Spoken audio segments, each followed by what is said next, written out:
kapitbahay. Natatandaan niyo yung mga lumang barya? Mga kapitbahay. Tayo agad pag naisip natin lumang barya, naku, pwede nating papalit yan. Baka malaki ang ano niyan, palitan. Oo. Mga ganun tayo, di ho ba? Yung iba naman talagang kinukolekta lang yan. Collector's item, literal. Yes, pag si Charo G kaya ay nakapulot ng lumang barya, kaya ang gagawin niya. Finders keepers. Yan ang ating kapitbahay story sa umagang ito. Pakinggan natin.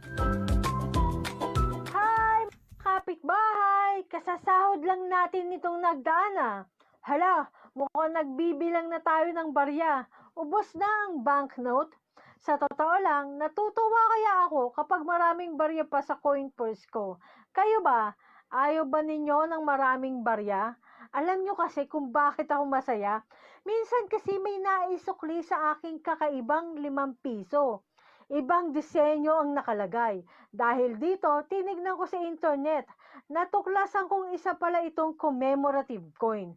Ano ang commemorative coin, mga kapitbahay? Isa itong baryang inisyo ng Bangko Sentral upang gunitain ang isang partikular na pangyayari, tao, bilang gawad pagkilala sa naiambag sa kasaysayan ng Pilipinas. Idinisenyo bilang reference sa nasabing okasyon. Karamihan sa ganitong barya ay gawa sa mahalagang metal gaya ng ginto, pilak at nagsisilbing collector's item. Sa kasaysayan, ang inisyong barya ng Estado ay kadalasang refleksyon ng kasalukuyang politika o kalagayan ng ekonomiya. Marami sa sinaunang barya ay paggunita sa mahalagang pangyayari tulad ng Roman coins, madalas simbolo sa military campaigns at ang pagkalupig sa kapangyarihan ng dayuhan.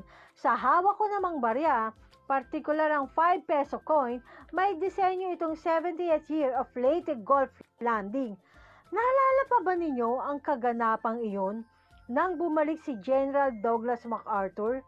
Mayroon ding disenyo para sa ating mga bagong bayani o yung 8 Faces of Workers na inilabas noong 2014. Samantalang si General Malvar naman, ang disenyo sa 10 peso coin, tumutukoy naman ito sa kanyang ika-150th birthday. Maging ang ating dakilang lumpong si Apolinario Mabini, mayroon din. At syempre, mawawala ba si Gat Jose Rizal, ang 1 peso coin, idinisenyo para sa kanyang 150th birthday. Ilan lamang ito sa ating nakita.